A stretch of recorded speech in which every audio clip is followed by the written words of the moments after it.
Hello and welcome back to another episode of Power Rangers lore. Today we're going to talk about Animus. Yes, Animus, the god of the wildforce Megazords, lord of the wildforce Megazords, and made up of wildforce Megazords.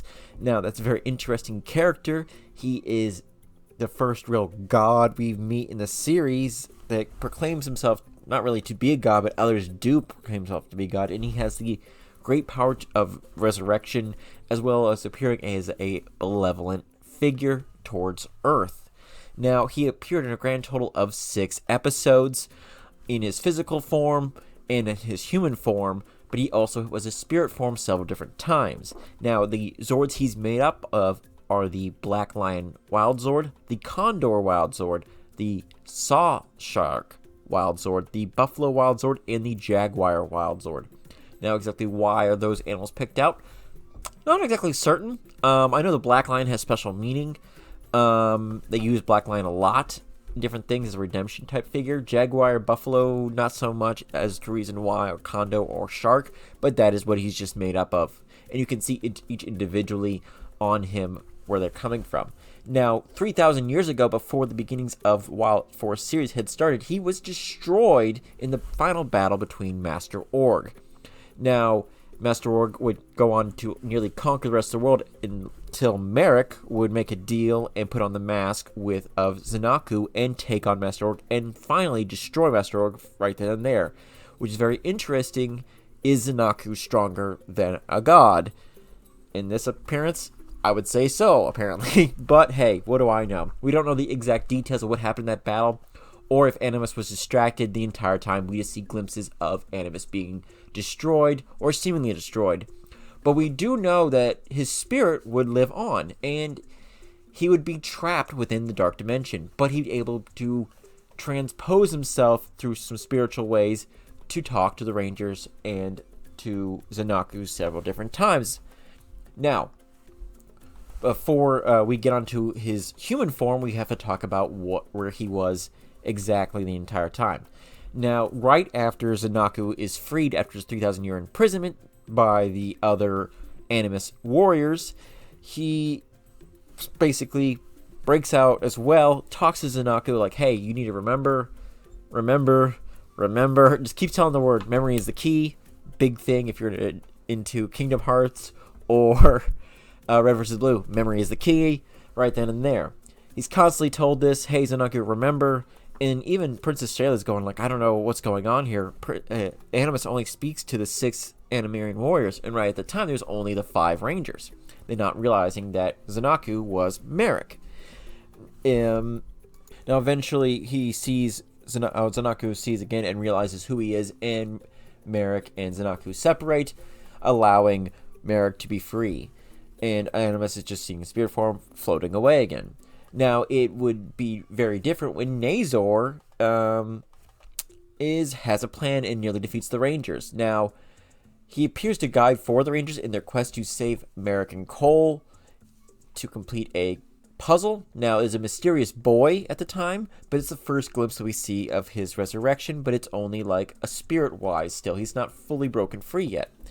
And he would go on to grant Cole the use of the Falcon Summoner with the Falcon Wild Zord and the Animarium armor.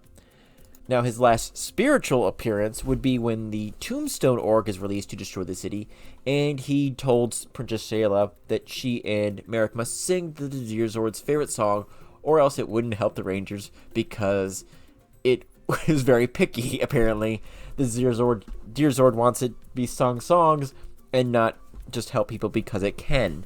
So, yikes. Thank God they had a god on his side to tell him that, because I would have not suspected that a Deer Zord would have not let all humanity be destroyed just because it didn't hear its favorite song. Though it would probably, if they explained like, hey, if we can sing this another time, because if we don't sing, you're never going to hear us again because we'll all be dead. Hey, what do I know? Okay. Now, when the Rangers went to the Dark Dimension, I don't know if this is the same Dark Dimension as in Lord Zed and Rita, but they went to the Dark Dimension. They inadvertently released Animus's spirit, who they encountered in the form of Kite, but they wouldn't really like recognize Kite as Kite at the time. So they were just like, oh yeah, whatever. It's it's Animus, and they didn't really realize, they resurrected him and returned him to the living world, but they were completely oblivious to this fact. They were trying to gain the Falcon Wildzord at the time. It just was overly complex, but they freed him, and they didn't realize how. It's more like you just stumbled across like a chest, and you go, "Oh, that's a cool chest," and you kick over a vase, and you're like, "Whatever." You break the vase, and it releases the genie, and it flies out, and you get the chest, and the genie's like, "I'm gonna go do those other things," but it's like, "I owe you," and they're like, "Oh, look at the gold in the chest," and they don't hear that. It's basically how it was. Really bad description I had there. I just want you guys to know that. This is when Kite would step in. Now, Kite would appear 8 different times in the series, and it would be very interesting. He would show up with no memories of his past, and when Cole kind of asks his name, he kind of just looks up at a kite, and he goes, "Kite." So that's really questionable right there, because if I was anybody, I would have looked at the thing where he looked at it and go, you just kind of just made up your name right there, didn't you? But, the Rangers didn't ask that, and Cole kind of made friends with him. Now, over time, they came to realize that Kite has mysterious powers. He'd kind of pass out, or basically, he'd watch the Rangers do battle, and just when the Rangers need him, he'd vanish, and then suddenly, none other than Animus would appear and do battle, or save them somehow. Now, the orgs would realize this and go, "Crap, this guy is Animus." But he has no idea that he's Animus. Like, he would just transform back and forth without knowing who and what he was. So, they come up with a plan, and they go, "We're going to convince him that humans aren't worth saving, showing that we only exist because of them. We were released because of them, of their abuses on the Earth." And actually, it was a really smart plan. They go, if we can get the god of the Wildzords on his side, he can convince all the other Wildzords to leave and essentially go from there and take all the Wildzords away. And it's what happens, essentially. Now, Kite takes away, reveals himself after realizing who he is, takes on his Animus form, and takes away the Wildzord, saying humanity isn't worth saving. They're the reason that the whole entire Earth is the way it is. This leaves the Rangers completely helpless, utterly helpless against when the next org would go giant size. And they realize, crap, we need our Zords. We can do battle against the normal ones, but we can't do anything against the giant versions of them.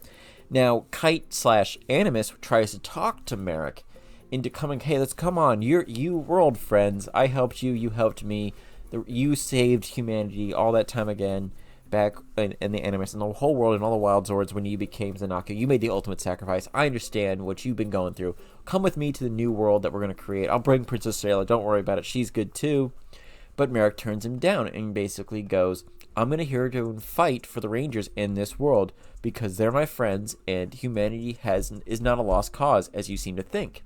Now, Animus is impressed by the Rangers' decisions to fight on, but he doesn't immediately do anything.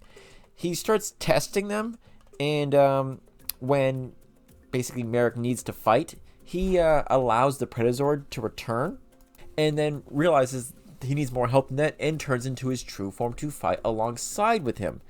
Now, he returns all the Wildzords to the Rangers, and even gives Cole a brand new epic bicycle called the Savage Cycle that he had lost protecting Kite. Now, that's pretty impressive. And I think he realized, wait, let me think about this true. These guys were more than just, annoying humans who failed humanity. They're actually trying to do better. Not all of them are evil and basically polluting. So, got to continue on there. Very similar to the boy and we saw of Irritan. Yeah, from Turbo. Sorry, I had to pronounce his name again. Spelling nature backwards and trying to pronounce it is always a pain in the butt for me. But very similar. They're both against pollution. So you got to think on that. They are not the same character or have any other connections. He is just a spirit of the forest of Irritan. Kite is essentially a god. Not like a big G, I would say a lesser G. He has power over certain things in that many levels. Now, it would not be until the final battle between the Rangers and Master Org that Animus would return after this battle. After the last time we saw him, sorry. He would appear fighting the fully powered up Master Org, fighting alongside Merrick and the Megazord once again, just like the old days.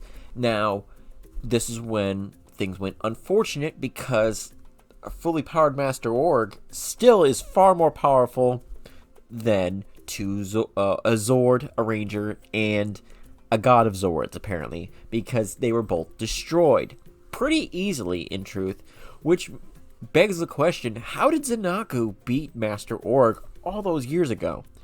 Very interesting question, still unknown to this day, but apparently he is strong enough to beat a god, or something. Yeah, it's complicated. Now, after being destroyed, Animus briefly returns to his human form and speaks to Merrick before dying in Merrick's arms. Yes, the young boy comes back in Kite, and he's like, hey, long time no see, buddy. Keep it up. Blah, and dies right before that. Now, after the end of the series, after Master Org is defeated, all the Wild Zords are resurrected in the finale, including the Rangers' destroyed ones, and it's possible, and cross your fingers, highly likely, that Animus has also been resurrected once more, as the Zords comprising of him are spotted amongst the revived Wild Zords. That doesn't mean necessarily that he's back, but he could have freed them, but the spirit of Animus could have moved on. So that right there is Animus' full storyline. We have yet to see him fully on in any other series. I would like to see him now in the future talking about more where he came from or the kingdom of Animus and the like, or Animaria. I think it would be really interesting to go from there. Now, in Latin, the word animus means soul. So, little play on words there, really nicely played, because he's the soul of all the Zords.